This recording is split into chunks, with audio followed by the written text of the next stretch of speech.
T'est-il déjà arrivé de savoir qui appelle avant même que le téléphone ne sonne? Ou de faire un rêve qui se réalise ensuite exactement? Tu penses souvent, j'ai cru voir. Mais tu n'as pas cru voir. Tu n'es pas bizarre. C'est juste qu'il vit en toi une force que tu as peur d'utiliser. En ce moment même, ton âme cherche un indice. Regarde ces oiseaux magiques. Vers lequel es-tu attiré? Vers le feu ardent? Vers le regard surgissant des ténèbres? Vers l'éclat luxueux? Ou vers la douce lumière? Ne réfléchis pas avec ta tête. Écoute ton cœur, il est plus intelligent. Choisis ton oiseau. Et je te dirai quel don rare tu caches aux gens, et pourquoi il s'est réveillé en toi maintenant. Écoute-moi attentivement. Si ta main s'est tendue vers le feu, si ton regard s'est figé précisément sur cette image, ce n'est pas un hasard. C'est le cri de ton âme. Tu as choisi le feu non pas parce que tu es méchante ou dangereuse. Tu l'as choisi parce qu'il s'est accumulé en toi trop de choses qu'il est grand temps de brûler. En ce moment même, je sens combien tes épaules sont lourdes. Extérieurement, tu peux paraître calme, posée, voire froide. Les gens voient ton sourire, ton dos droit, ton maquillage impeccable. Mais je sais ce qui se passe à l'intérieur. Là, dans la zone du plexus solaire, vit cette chaleur. Il y a des jours où tu la ressens physiquement. Cela ressemble à une boule de lave en fusion qui remonte à la gorge quand tu vois une injustice. Quand quelqu'un offense un faible, quand on te ment en face, quand tu vois la bêtise et la cruauté, tes joues se mettent à brûler et tes mains se serrent involontairement en poing. Tu es de ces femmes qui ressentent la douleur d'autrui comme la leur. Tu te consumes entièrement en donnant ta chaleur aux autres, et parfois il te semble qu'il ne reste de toi qu'une poignée de cendres. Tu as choisi la carte du phénix parce que tu es mortellement fatiguée d'être forte. Tu es fatiguée de tout porter sur toi. Et ce choix me dit, tu es prête pour le changement. Tu ne veux plus supporter cela. Tu veux que ce feu sacré cesse enfin de te dévorer de l'intérieur et commence à te dégager le chemin. Sais-tu quelle est ta principale tragédie, ma chère? C'est que tu as trop bien appris à t'en sortir. Tu es cette personne que l'on appelle quand tout s'effondre. Tu es les urgences pour tes amis, le pilier pour ta famille, l'employé fiable sur qui l'on peut décharger le travail le plus difficile. Tout le monde s'est habitué à ce que tu sois en acier, à ce que tu sois un roc. Et c'est précisément pour cela que personne, tu entends, personne ne te demande vraiment, et toi, comment vas-tu? Comment tiens-tu le coup? Ils sont sûrs que tu vas t'en sortir. Tu t'en es toujours sorti. Ils pensent que tu n'as pas droit à la faiblesse. Et tu as cru à cela. Je vois cette scène que tu ne montres à personne. Le soir, tu t'enfermes dans la salle de bain, tu ouvres l'eau plus fort pour que le bruit du jet couvre tes sanglots. Tu te regardes dans le miroir, et là, dans le reflet, ce n'est pas une dame de fer, mais une petite fille fatiguée aux yeux éteints. Tu pleures vite, de manière efficace, tu laves tes larmes à l'eau froide, tu mets le masque, tout va bien, et tu sors rejoindre ton mari ou tes enfants. Tu as peur que si tu te permets de sangloter vraiment, si tu montres une faiblesse, ton monde s'effondrera. Il te semble que ta force est la seule chose pour laquelle on t'aime. Mais c'est un mensonge. C'est la plus grande illusion qui aspire ta vie. Ta solitude est la solitude du sommet. C'est beau là-haut, mais on y manque d'air et il y fait très froid. Mais essuie tes larmes. Maintenant, je vais te dire ce que tu dois savoir sur ta nature. Ta douleur n'est pas une punition. C'est le prix de ton grand don. Ton archétype est le phénix. Tu es une femme qui s'est ressuscitée. Rappelle-toi ta vie. Le destin t'a frappé aussi fort qu'il n'a frappé personne dans ton entourage. Tu as traversé des trahisons, des pertes, l'effondrement de tes espoirs. Une autre à ta place se serait brisée depuis longtemps, aurait baissé les bras, se serait transformée en victime aigrie. Mais pas toi. Chaque fois que la vie te brûlait, tu te relevais de tes cendres. Tu te secouais, tu levais la tête plus haut et tu devenais encore plus belle, encore plus sage, encore plus dangereuse. Tes cicatrices sont ton armure dorée. Ton don est d'être un talisman vivant. Tu ne l'as peut-être pas remarqué, mais tant que tu es dans une maison, le malheur a peur d'y entrer. Ton énergie est si puissante qu'elle brûle le négatif autour. Tu es un bouclier pour tes enfants et tes proches. Et écoute-moi bien. Ce que tu considères comme tes défauts, ton tempérament explosif, ta brusquerie, ton impatience, ce ne sont pas des vices. Ce sont les effets secondaires de ton don. Ta colère n'est pas la méchanceté d'une marchande de poissons. C'est le feu sacré qui protège tes frontières. Quand tu cries ou que tu te mets en colère, c'est ta sorcière intérieure qui grogne contre ceux qui ont osé empiéter sur ton territoire. Ne te blâme pas pour ça. Tu n'es pas une hystérique. Tu es un guerrier de lumière qui a simplement oublié d'enlever son armure à la maison. Ton feu est un phare. Et comme toute lumière vive dans la nuit, tu attires à toi un certain type de personnes. As-tu remarqué que les gens gelés sont attirés par toi? Des hommes qui ont besoin d'une chaleur maternelle, des amis vampires qui se plaignent éternellement, des collègues qui ne peuvent pas prendre de décision sans toi. Ils volent vers ta lumière pour se réchauffer. Ils se réchauffent à ton âme comme des voyageurs gelés près d'un feu. Mais la tragédie est que souvent, ils n'apportent rien en retour. Ils ne remettent pas de bois dans ton feu.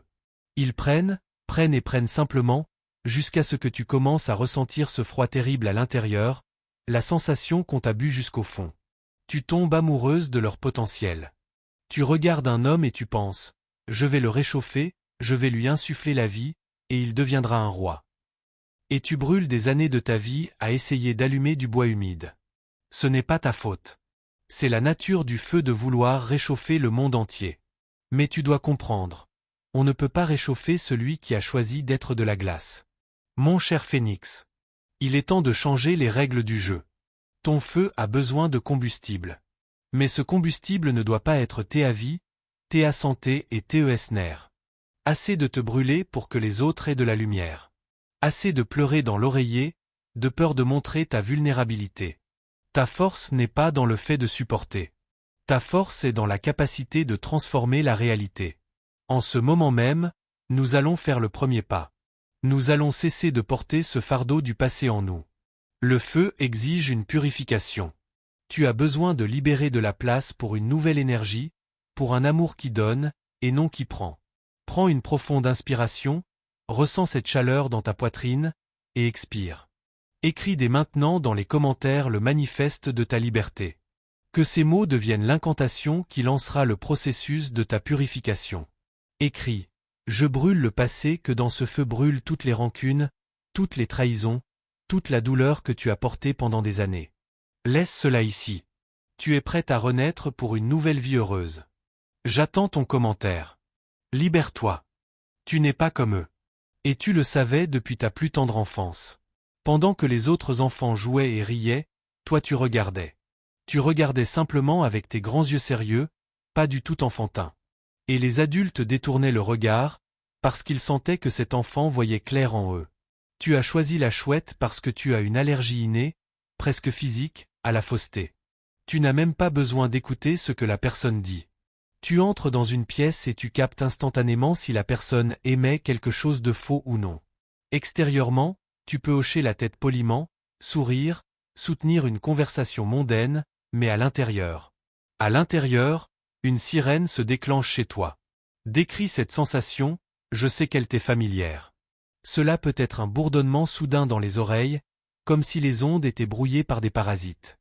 Cela peut être un goût métallique dans la bouche. Ou ce fameux froid traître qui parcourt ta colonne vertébrale même dans une pièce étouffante. Tu as littéralement la nausée quand on te ment en face, quand derrière de beaux mots sur l'amour ou l'amitié se cachent pourriture et calcul. Tu es un détecteur de mensonges vivants. Et souvent, tu as juste envie de fermer les yeux et les oreilles pour ne pas sentir cette saleté, pour ne pas voir ce qui est caché derrière les masques. Mais tu vois. Toujours. Ton don a un prix élevé, ma sage-fille. Et ce prix, c'est la solitude. Soyons honnêtes, tu t'ennuies souvent insupportablement avec les gens. Ils te semblent prévisibles, comme un livre ouvert écrit en gros caractères. Tu sais ce qu'ils vont dire avant même qu'ils n'ouvrent la bouche. Tu sais comment finira cette romance de ton ami avant même qu'elle ne soit allée au premier rendez-vous. À cause de ce regard lourd et scrutateur, on t'a souvent qualifié de bizarre. Dans ton dos, on a pu chuchoter, elle a le mauvais œil, elle est compliquée, trop intelligente. On t'a accusé d'arrogance, de froideur, d'être dans ton monde. Mais ce n'est pas de l'arrogance. C'est la nostalgie de tes égaux. Il t'est difficile de trouver ceux qui sont capables de plonger à ta profondeur. La plupart des gens barbotent dans les eaux peu profondes des conversations quotidiennes, et toi tu t'y sens à l'étroit. Tu y manques d'air. Et le plus douloureux, c'est la malédiction de Cassandre. Combien de fois as-tu dit à tes proches, « Ne fais pas ça, ça finira mal » Combien de fois as-tu prévenu? On ne t'a pas écouté. On t'a traité d'alarmiste, d'oiseau de mauvais augure. Et quand les choses se passaient exactement comme tu l'avais prédit, tu ne ressentais aucun triomphe. Tu ressentais de l'amertume. Tu aurais voulu te tromper, mais ton intuition ne se trompe pas. Et ce savoir pèse parfois sur toi comme une dalle de béton. Écoute-moi. Cesse de considérer ta bizarrerie comme une malédiction. Ton archétype est la voyante. Tu es la sorcière, celle qui connaît la vérité. Ce qui t'arrive n'est pas un hasard ni de la psychosomatique. Tes rêves ne sont pas de simples images du cerveau. Tu fais souvent des rêves prémonitoires. Tu te réveilles avec la sensation nette, aujourd'hui, il va se passer quelque chose. Tu vois les signes de l'univers, des chiffres qui se répètent sur l'horloge, des bribes de phrases qui répondent à tes pensées, des rencontres fortuites. Pour toi, le monde n'est pas un chaos, c'est un texte que tu sais lire. Ta nature renfermée, pour laquelle on te reproche si souvent, pourquoi tu ne sors jamais, pourquoi es-tu si sauvage, est la plus grande sagesse de ton âme. C'est ta zone sanitaire. Tu n'es pas sociopathe. Tu es simplement un récepteur très sensible. Si tu laisses entrer tout le monde en toi, tu vas griller. Ton détachement est un cercle magique par lequel tu délimites ton espace pour ne pas laisser entrer dans ton âme la saleté d'autrui et les déchets mentaux. Tu ne dois pas t'excuser d'avoir besoin de temps dans le silence. Dans cette obscurité, dans ce silence, tu recharges ta batterie. C'est ton moyen de connexion avec le supérieur. Avec les hommes, c'est plus difficile pour toi que pour les femmes terrestres. Les ruses et manipulations féminines habituelles, ce n'est pas ton truc, elles te semblent mesquines et vulgaires. Les hommes ont souvent peur de toi, même si tu es éblouissante de beauté. Sais-tu pourquoi? Parce que sous ton regard, ils se sentent nus. Ils ont l'habitude de jouer des rôles, l'homme d'affaires prospère, le macho, le mec cool. Mais toi, tu les regardes et tu vois un petit garçon effrayé qui a peur de ne pas répondre aux attentes de maman. Tu vois leurs peurs, leurs complexes, leurs véritables intentions. Et l'homme faible s'enfuira. Il te traitera de compliqué, d'étouffante, de sorcière. Qu'il court. C'est la sélection naturelle. Tu n'as pas besoin de celui qui se cache. Tu as besoin d'un partenaire. Celui qui est assez fort d'esprit pour supporter ta profondeur et ne pas se noyer. Celui qui n'aura pas peur de tes ténèbres, mais voudra en percer le mystère. Tu ne cherches pas simplement un mari, tu cherches un complice. Un jumeau spirituel. Et crois-moi, une telle personne existe. Mais pour la rencontrer, tu dois cesser de faire semblant d'être simple et pratique. Massage chouette. Assez de douter de ce que tu vois. Assez d'essayer de fermer les yeux pour devenir comme tout le monde. Tu ne seras jamais comme tout le monde, et Dieu merci. Ton don est de voir la vérité. C'est un flambeau qui t'est donné pour éclairer le chemin pour toi et pour les autres dans les moments les plus sombres. Quand les autres paniquent, tu sais où aller. Quand les autres sont dans l'illusion, tu vois la réalité. Accepte ta nature. Autorise-toi à voir. Autorise-toi à savoir. En ce moment même, nous activons ta vision intérieure. Donnons un signe à l'univers que tu es prête à accepter ton don pleinement, sans peur. Écris dans les commentaires cette phrase clé. Je vois la vérité, que ces mots ôtent le voile des doutes de tes yeux. Que ton intuition devienne plus forte que la voix des critiques. Tu es celle qui sait. Accepte-le. J'attends ton commentaire pour ancrer ce savoir. Tu as été attiré par cette image parce que ton âme est affamée. Pas simplement de choses, non. Elle est affamée de beauté avec un grand B. De dignité. D'envergure. Tu as choisi l'oiseau de paradis, parce qu'en toi vit une reine en exil. Extérieurement, tu peux vivre une vie tout à fait ordinaire. Tu peux aller à un travail ordinaire, porter des vêtements pratiques, prendre le métro ou conduire une voiture modeste. Les gens voient en toi une femme bonne et modeste. Mais à l'intérieur de toi vit la nostalgie du palais que tu as perdu. Rappelle-toi ce sentiment.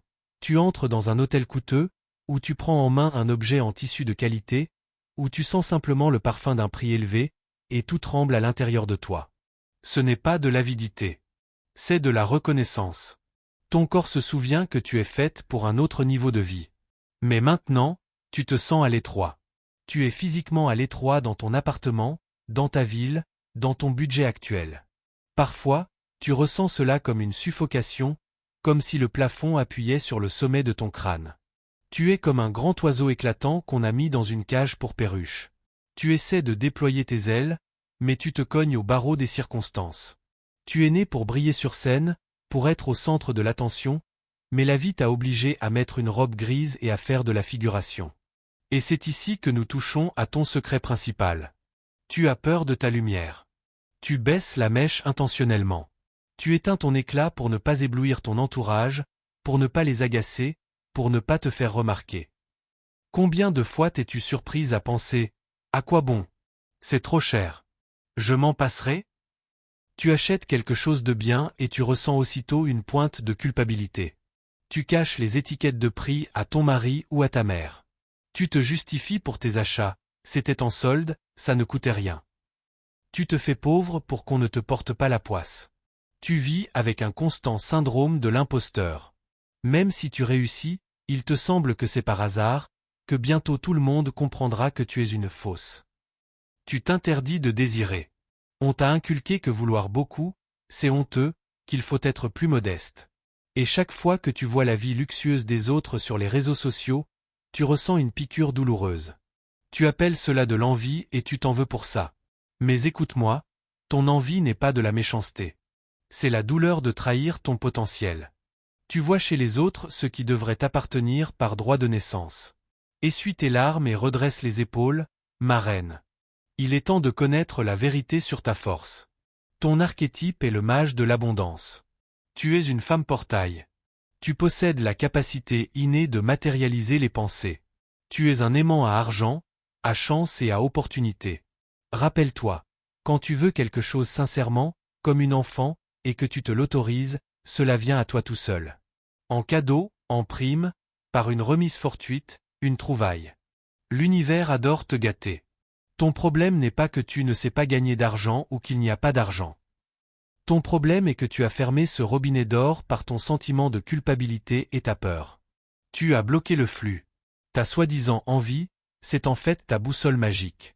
Cesse de considérer cela comme un péché. Quand une belle voiture ou une belle maison te déclenche, c'est l'univers qui te montre le menu. Regarde, ma chère, c'est possible. Cela existe dans ton champ des variantes. Tends simplement la main et prends. Ton goût pour le luxe, ton attirance pour l'esthétique, ce n'est pas un caprice. C'est ton outil. Tu es ici pour embellir ce monde, pour élever les vibrations de l'espace par la beauté.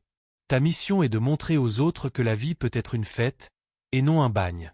En amour, tu joues souvent le rôle de l'éminence grise. Tu as une propriété étonnante, l'homme à tes côtés commence à grandir. Tu le remplis de ton énergie de chance. Tu l'inspires, tu lui suggères des idées, tu le soutiens quand tout le monde lui a tourné le dos. Tu es une muse. Mais la tragédie est que souvent tu oublies que tu es toi-même créatrice. Tu lui donnes toute ta chance. Tu construis un piédestal pour lui, en restant dans l'ombre.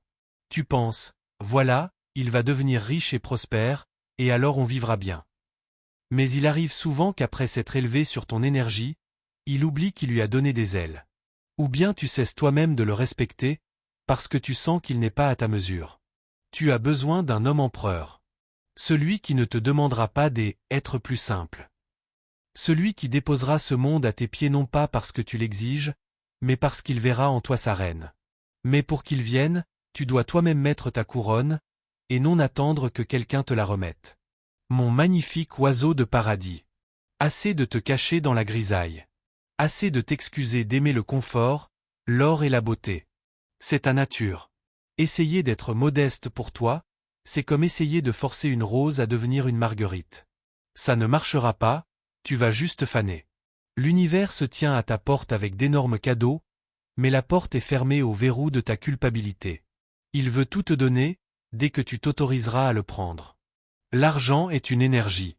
Elle va vers la joie, vers le plaisir, vers l'éclat des yeux. Enlevons ce blocage dès maintenant. Déclarons au monde que tu es prête à accepter tes dons. N'aie pas peur. Être riche et heureuse, c'est spirituel. Écris dans les commentaires cette phrase activateur. Quel soit ton premier pas vers une nouvelle réalité d'abondance, j'accepte l'abondance, écris-le. Sens comme l'espace s'élargit autour de toi. Comme disparaît cette sensation d'être à l'étroit. Tu mérites le meilleur simplement par droit de naissance. J'attends ton commentaire, reine. Ton trône t'attend. Tu t'es tendu vers cette douce lumière parce que tu es mortellement fatigué. Pas du travail, pas des affaires, mais de la guerre émotionnelle qui se déroule autour. Tu as choisi cette option parce que tu es une véritable empathique. Tu vis sans peau. Tu ressens la douleur d'autrui non pas métaphoriquement, mais physiquement. Quand quelqu'un pleure près de toi, ton cœur se serre. Mais pire encore, c'est quand quelqu'un se met en colère près de toi. Rappelle-toi cette sensation. Quelqu'un hausse le ton, même pas contre toi, juste dans la pièce, et tu te contractes instantanément en boule. Tes épaules remontent, un nœud glacé se forme dans ton ventre, et une boule amère monte dans ta gorge. Tu as envie de devenir invisible, de disparaître, juste pour ne pas faire partie du conflit. Tu es comme une membrane sensible qui vibre à la moindre dissonance. Les nouvelles à la télé, la grossièreté d'une caissière au magasin, la dispute des voisins derrière le mur, tout cela laisse des cicatrices sur toi. Tu rentres chez toi et tu sens une lourdeur, comme si tu avais déchargé des wagons, alors que tu as juste parlé avec une amie contrariée. Tu absorbes les émotions des autres comme une éponge, et le soir il ne reste presque rien de toi-même. Juste le bourdonnement des voix des autres dans ta tête et un désir de silence. Ton malheur, ma douce, c'est que tu ne sais pathologiquement pas dire non. On t'a appris à être bonne, à être arrangeante, à être compréhensive. Tu t'excuses même quand on t'a marché sur le pied. Tu as peur de vexer une personne par un refus, même si cette personne profite effrontément de toi. Tu acceptes des rendez-vous incommodes, tu fais le travail des autres, tu prêtes de l'argent dont tu as toi-même besoin. Tu es devenu le gilet idéal pour ton entourage. Tu as sûrement des amis ou des proches qui t'appellent uniquement pour déverser leurs négatifs. Elles parlent pendant des heures de leurs problèmes, et toi tu écoutes, tu hoches la tête, tu consoles. Elles repartent avec des ailes, le teint frais, pleine de force. Et toi? Tu restes assise dans la cuisine avec une tasse vide, te sentant comme un citron pressé, avec un mal de tête et un vide total. Tu sauves tout le monde, sauf toi-même. Il te semble que si tu cesses d'être bonne, on cessera de t'aimer. Tu achètes l'amour par ta soumission. Mais ce n'est pas de l'amour, ma chérie. C'est de l'utilisation. Tu es devenue une donneuse pour les vampires émotionnels, et ils sentent ta disponibilité à des kilomètres. Mais n'ose pas penser que tu es faible. La douceur n'est pas une faiblesse. L'eau est plus douce que la pierre, mais elle use les rochers. Ton archétype est l'ange gardien ou le pacificateur. Ton don est l'harmonisation de l'espace. Tu ne l'as peut-être pas remarqué, mais quand tu es dans un bon état, dans ta maison même les fleurs poussent plus vite. Tu sais soigner par la parole, par le regard, par le toucher. Les gens s'apaisent près de toi. Les animaux et les enfants sont attirés par toi, parce qu'ils sentent, ici c'est sûr. Ici il y a de la lumière. Tu es celle qui retient ce monde de la désintégration. Ta compassion est la colle sur laquelle tient l'univers. Mais écoute la dure vérité, la bonté doit avoir des dents. Ton ange doit avoir dans une main un rameau d'olivier, et dans l'autre une épée de feu. Non pas pour attaquer, mais pour tracer un cercle au-delà duquel on ne peut pas aller. Ta mission est de porter la lumière, mais la lumière dans un vase percé s'éteint au vent. Tu as besoin de protection. Tu as besoin d'une carapace. Ton empathie est un joyau qu'il ne faut pas jeter devant ceux qui ont l'habitude de piétiner les fleurs. En amour, tu commets toujours la même erreur, tu te dissous. Tu es comme le sucre dans le thé chaud, tu rends la vie de l'homme douce, mais toi-même tu disparais. Tu commences à vivre selon les intérêts du partenaire, ses problèmes, son humeur. S'il est sombre, tu ne peux pas te réjouir non plus. Tu marches sur la pointe des pieds, essayant de deviner et de plaire. Tu oublies tes loisirs, tes désirs, tes frontières.